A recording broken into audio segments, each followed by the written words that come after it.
Alright guys, a quick one. Here, I'll detail how to change the back button in Samsung. So, if you take a look at my Samsung phone back button, it's located at the bottom left.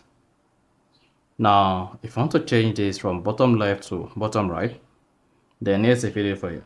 So if at the end of this, if you found this offer informative, please don't forget to like and then subscribe. Now, to change the back button in Samsung, all you need to do is go ahead and open your Samsung phone settings. On the settings page, scroll down, locate and click on display. Then scroll down the display page and click on navigation bar. Once you select the navigation bar, you should see a button selected. Then locate and click on more options. Here you have two button order available. So your calendar shows the first option to change the back button from left to right, or choose the second option to change the back button from right to left. So whichever one that pleases you, just choose it. Once you've selected the position of the back button, then go ahead and hit the back button, and then you are good.